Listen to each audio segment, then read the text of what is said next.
네, 안녕하십니까. 오토다이리 오종원입니다. 어떻게 연말 잘들 보내고 계신지요? 2020년 이제 얼마 남지 않았죠. 코로나 사태로 참 힘든 한 해였는데요. 2021년 좀 더 새로운 희망이 있는 좀 더 건강한 한 해가 되었으면 하는 바람 전해봅니다. 자, 2020년 올해 오토다이어리가 시승해본 차들을 통해서 2020년 한 해를 정리해보는 시간을 가질까 합니다. 사실은 생방송으로 진행을 해볼까 했는데 여러 가지 아직 제가 부족한 게 많아서요. 여의치가 않아서 서둘러 녹화해서 올려볼까 합니다. 자, 2020년 오토다이어리는 모두 80세대, 80세대의 자동차를 시승을 했습니다. 중간중간 2대씩 시승했던 적도 있었지만 모두 한 차종으로 묶어서 통계를 잡아봤습니다. 제일 첫 시승은 유튜브에 올린 날짜가 아니라 촬영을 진행한 날짜 기준으로 1월 3일에 메르세데스 벤츠의 GLE 450으로 시작을 했고요. 제일 마지막 시승은 엊그저께 12월 21일에 진행한 역시 GLE 300D 포매틱으로 마무리를 했네요. 공교롭게 2020년은 메르세데스 벤츠의 GL2로 시작을 해서 GL2로 마무리를 했군요. 이 또한 참 묘한 인연입니다. 그렇게 해서 모두 80세대의 차를 시승을 했고요. 평균 4.3일에 한 대 꼴로 시승을 한 거죠. 제가 시승한 차들은 모두 대부분 제로백 테스트, 그러니까 시속 100km 가속 테스트의 결과값과 파주 헤이리 마을을 출발을 해서 서울 지하철 2호선 교도역까지 약 55km 달려가면서 측정해본 실주행 연비 측정값이 있습니다. 이 데이터를 바탕으로 해서 올 한 해 정리를 해볼까 합니다. 자, 본격적으로 들어가기 전에요. 몇 가지 말씀을 드린다면 오토다이어리 시승은 대부분 메이커에서 진행하는 단체 시승에서 코스가 정해진 구간을 뺀다면 거의 대부분 자이로를 통해서 자이로에서 시승을 진행한다라는 말씀을 드리고요. 특히 연비 테스트는 파주 헤이리 마을과 서울 지하철 2호선 교대역 55km 구간 정해진 구간에서 똑같은 코스를 달려서 측정을 한다라는 점 말씀을 드립니다. 운전자도 똑같고요. 그래서 코스도 동일합니다. 다만 그때그때 교통량에 따라서 막히는 구간이 많을 때도 있고 적을 때도 있고 또한 계절의 변화 이런 부분들은 차마다 다르지만 적어도 주행 거리와 운전자는 동일하다라는 점 말씀을 드립니다. 그리고 전체 80세대 시승차를 일일이 구분을 해봤더니요. 자동차 산업의 변화를 뚜렷이 읽을 수 있었습니다. 디젤의 태조 그리고 친환경 자동차 중에서도 특히 플러그인 하이브리드의 강세를 읽을 수 있는데요. 80세대의 차를 분석해보면 가솔린 엔진이 가장 많죠. 41대 그리고 디젤이 16대에 머물렀습니다. 평년에 비해서 디젤 엔진 차가 확연히 줄었다라고 볼 수가 있겠죠. 여기에 반해서 전기 자동차 5대, 하이브리드 자동차 8대, 마일드 하이브리드 3대, 그리고 플러그인 하이브리드가 10대입니다. 그래서 전기 자동차와 플러그인 하이브리드, 마일드 하이브리드 이런 전동화 모델들을 모두 합해보면 26대에 달하는데요. 가솔린 모델 41대는 미치지 못하지만 디젤 엔진 16대보다는 훨씬 더 많죠. 디젤 엔진 16대, 전동화 모델 26대. 이제 바야흐로 시대는 친환경 자동차 전동화 모델의 강세를 보이는 시대로 접어들고 있음을 오토다이어리 시승차 리스트에서 확연히 알 수가 있겠습니다. 대부분의 차들은 데이터를 저희가 수집을 해서 잠시 후에 그 데이터 수집한 결과들을 보실 텐데요. 다만 단체 시승으로 인해서 아주 제한된 여건에서 단체 시승이 진행이 되고 있고요. 특히나 현대기아차 같은 경우에는 단 2시간 동안 시승을 진행을 해야 됩니다. 그 안에서 제로백 테스트 그리고 연비 테스트 하기는 사실 쉽지는 않고요. 쉽지 않은 상황에서도 몇 대는 그런 데이터를 저희가 구했습니다만 나머지 차들은 이런 데이터를 구하지 못해서 전체적인 연말 총정리에서 데이터 평가에서는 제외됐다라는 점 말씀을 드립니다. 예를 들어서 소렌토, G80, 아반떼는 연비 테스트를 못했죠. 그리고 르노 캡처, SM6, 조에, 스팅어, 디펜더, GLA와 GLB, 코나 N9, 투싼, UE 클래스, 소나타 N9 이런 차들은 제로백 테스트, 연비 테스트를 제대로 측정하지 못했다라는 점 말씀을 드립니다. 이 밖에 제로백 테스트가 의미 없는 차들도 있죠. 상용차나 오프로드 주행에 특화된 차들은 시속 100km 가속 테스트, 흔히 우리가 얘기하는 제로백 테스트 측정에서 제외를 시켰습니다. 아예 테스트를 안 했다라는 얘기죠. 르노 마스터 버스, 카니발 하이 리무진 YG 오토, 랭글러 루비콘, 지프 글래디에이터 이런 차들은 굳이 제로백 가속 데이터 값이 큰 의미는 없지 않을까 해서 제로백 측정을 아예 하지 않았다라는 점 말씀을 드립니다. 그냥 재미삼아 가십성으로 체크를 해본다면 가장 비싼 차는 벤틀리 벤테이가 V8이었습니다. 2억 8천만 원서부터 시작하는 가격이죠. 그러니까 최저가가 2억 8천인데 가장 비싼 차였다. 또 재미있는 건 벤틀리 벤테이가 V8, 벤테이가에서는 가장 낮은 트림의 가격이 이렇다라는 얘기죠. 묘한 대조를 보이고 있는 게 아닌가 싶습니다. 그렇다면 가장 가격이 낮은 모델 르노 트위지였습니다. 기본 가격 1,330만 원에 정부 보조금을 받으면 약 600만 원대에 600만 원, 700만 원대에 구입할 수 있는 전기 자동차니까요. 르노 트위지였고 르노 트위지가 특별한 차니까 제외하고 본다면 아반떼가 가장 저렴한 가격을 보이지 않았나 싶습니다. 아반떼 기본 가격 1,531만 원서부터였고요. 제가 시승한 차의 가격은 최고급 트림에 아마 풀옵션이었겠죠. 2,574만 원이었다라는 점 말씀을 드립니다. 그러면 한번 살펴볼까요? 시속 100km 가속 테스트 결과를 정리해 보겠습니다. 가장 빨리 시속 100km를 주파한 차 과연 어떤 모델이었을지요? 제가 시승한 차마다 모두 제로백 테스트, 시속 100km 가속 테스트를 하는데요.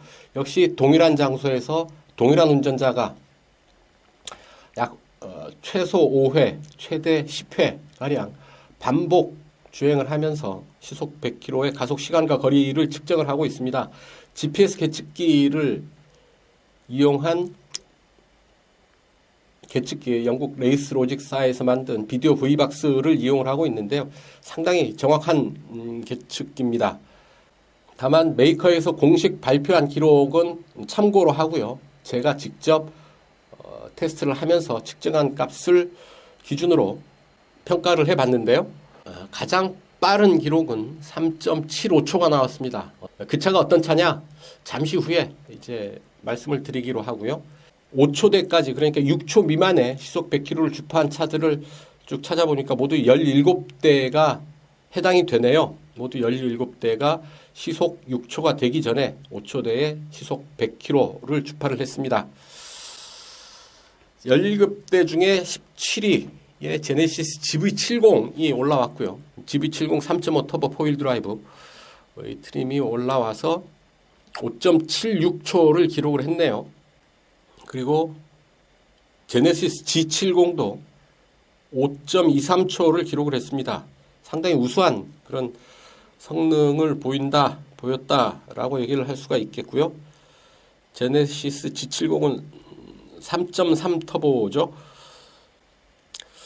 자, 그렇게 해서 제일 빨리 달린 차 1, 2, 3를 살펴보면 3위 BMW 840i 그란 쿠페 4.69초를 기록을 했습니다. 4.69초를 기록을 해서 3위를 기록을 했고요. 제규어 F페이스 SVR 4.4초를 기록을 해서 2위에 올랐죠. V8 5.0 엔진 적용을 해서 550마력의 힘을 뿜어내는 차죠. 가장 빨리 달린 차 제로백 가속 테스트 1위는 포르쉐 911 카레라 S입니다. 역시 포르쉐입니다. 인정하지 않을 수 없는데요. 3.75초를 기록을 했습니다. 수평대항 6기통 3.0 엔진을 적용을 하고 있는데요.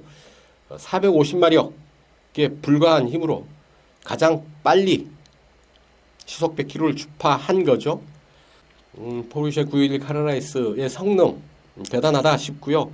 포르쉐 911 카레라 S의 출력 450마력에 불과한데요. 450마력보다 더 센 차들 많죠. 당장 제규어 F페이스 SVR 550마력이고요.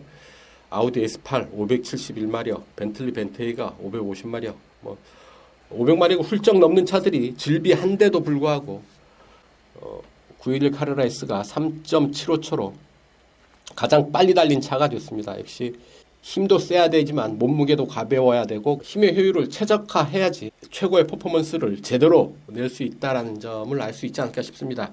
또 한 가지 보면 폭스바겐 그룹의 V8 4.0 가솔린 엔진을 적용한 차들이 대거 포진해 있죠. 아우디 S8L TFSI가 있고요.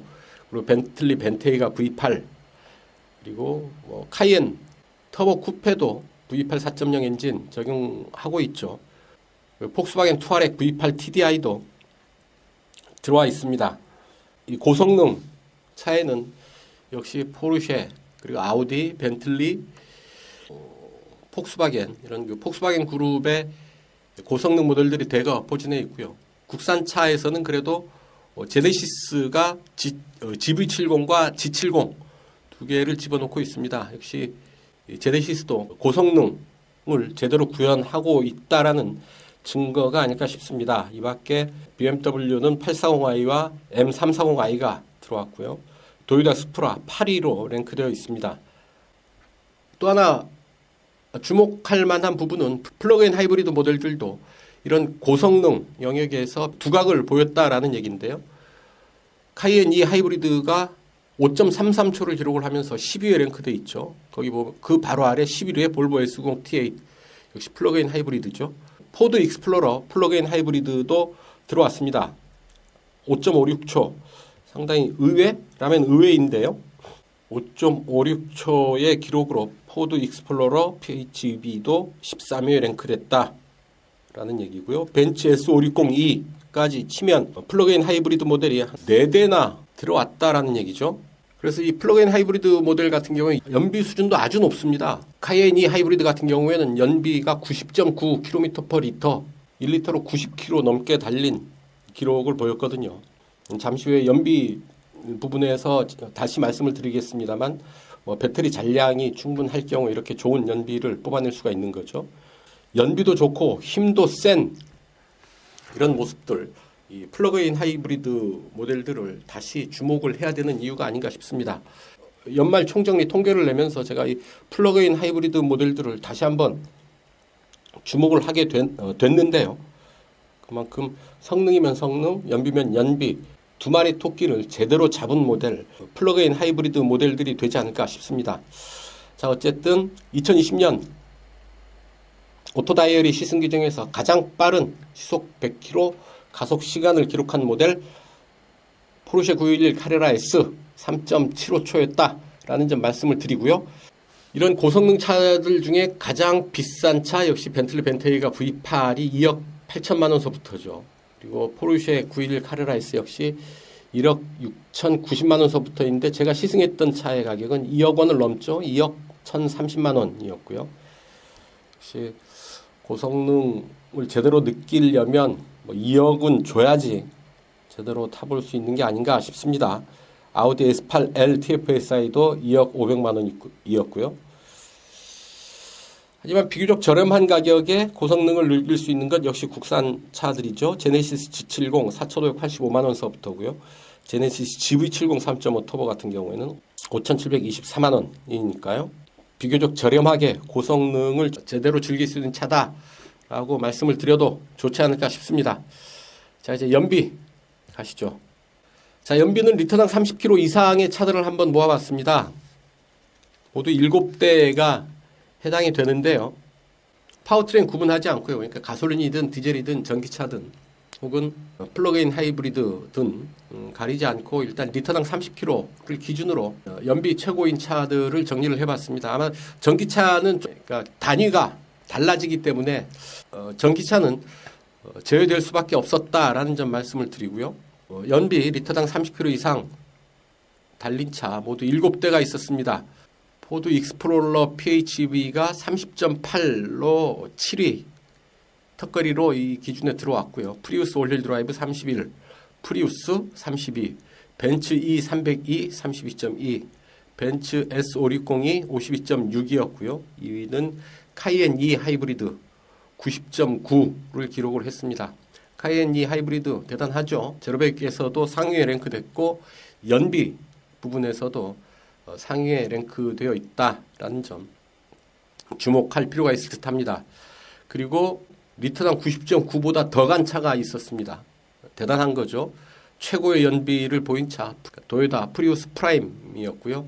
연비는 99.9, 그러니까 엔진은 거의 쓰지 않고 완전히 전기 모터로만 파주 헤이리 마을에서 교대역까지 55km를 달렸다라는 얘기가 되겠죠.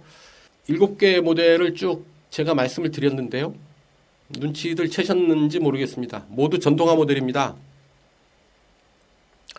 가솔린 엔진, 디젤 엔진 모두 여기에 끼지를 못했고요. 적어도 하이브리드이거나 플러그인 하이브리드 차들이 모두 리터당 30km 이상의 연비를 보였다라는 얘기고요. 1위부터 4위까지는 모두 플러그인 하이브리드였고, 프리우스와 프리우스 올휠 드라이브 두 개가 하이브리드 차죠. 포드 익스플로러 PHEV가 또 플러그인 하이브리드고요. 그래서 전체적으로 5대가 플러그인 하이브리드였고 2대가 하이브리드 자동차였다. 전체 모두 전동화 모델들이 최상위 연비를 차지했다라는 얘기가 되겠습니다. 특히 이 중에 카이엔 E 하이브리드, 벤츠 S5602 그리고 포드 익스플로러는 모두 5초대의 제로백 타임을 보였고요.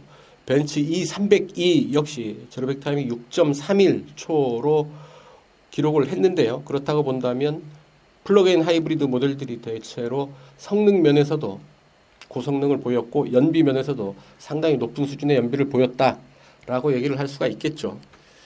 네, 어쨌든 2020년 오토다이어리 시승기에서 최고의 연비를 보인 차 도요타 프리우스 프라임 99.9km/L를 보였다라는 점 다시 한번 강조를 하면서 말씀을 드립니다. 과연 프리우스 프라임 연비 운전 상황이 어땠길래 이렇게 좋은 연비가 나왔나 궁금하신 분들은 제가 링크 올려드릴 테니까요. 한번 링크 하셔서 프리우스 프라임 연비 테스트하는 과정 다시 한번 살펴보실 것을 권해드립니다. 기본적으로 배터리 잔량이 충분했기 때문에 이런 기록이 가능했다라는 점 말씀을 드리고요. 제가 시승하는 동안에 어떤 외부 충전도 하지 않았다라는 점 말씀을 드립니다. 시승하는 동안 외부 충전 없이 시승을 하고 남은 배터리 잔량으로 이제 돌아오는 연비 테스트를 하게 되는데, 물론 중간에 중간중간 엔진 동력을 이용을 해서 충전이 가능하다면 일부 이렇게 충전을 할 수 있었고, 그 부분이 안 된다면 그 부분 기능적으로 엔진을 이용해서 강제 충전이 안 되는 차들도 있었는데요. 그런 경우에는 어쩔 수 없이 그냥 남은 배터리 잔량으로 연비 테스트를 하게 됩니다. 그래서 배터리 잔량이 어느 정도냐에 따라서 이 최종 연비의 결과는 크게 차이가 날 수 있었다라는 점은 미리 말씀을 드립니다. 도요타 프리우스 프라임 축하드리고요.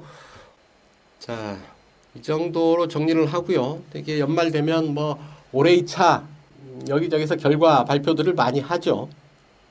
또 이제 시승평가자들의 주관적인 입장들이 개입이 돼서 평가를 하게 되는데요. 물론 그 평가 나름대로 의의가 있겠습니다. 이의가 있을 테고요. 오토다이어리의 평가는 올해의 차라기보다는 오토다이어리가 1년 동안 시승한 차들을 이렇게 데이터를 기반으로 해서 정리를 해서 말씀을 드린다라는 점 강조를 하고 싶습니다. 물론 시승기라는 게 저 개인의 주관이 강하게 개입되는 그런 장르이기는 합니다만, 그래도 할 수 있다면 이런 객관적인 데이터, 숫자로 말씀을 드릴 수 있는 객관적인 데이터를 통해서 말씀을 드리는 게 좀 더 많은 사람들의 동의를 구할 수 있는 방법이 아닐까 하는 생각에 이렇게 정리를 해봤습니다. 처음 이렇게 정리를 해서 연말 총정리를 해보는데요. 해보니까 나름 의미 있고 재미있습니다. 내년에는 또 어떤 결과를 나올지 2021년 연말에 다시 한번 총정리하기로 하고요. 2020년 총정리는 여기서 마칠까 합니다. 시청해 주셔서 감사하고요. 여러분 좋아요, 구독하기 늘 눌러주시는 거 잊지 않으시죠? 늘 아껴주시고 성원해 주시는 분들, 모든 분들께 깊은 감사의 말씀을 드립니다. 특히 이제 업로드 되자마자 와서 꼭 격려의 말씀을 적어주시는 몇 분 진심으로 감사하다는 말씀을 드리고요. 내년에도 변함없는 따뜻한 격려 부탁드리고자 합니다. 자, 2021년 여러분들 행복하고 건강하시고요. 오토다이어리는 새해에도 열심히 달려가겠습니다. 감사합니다.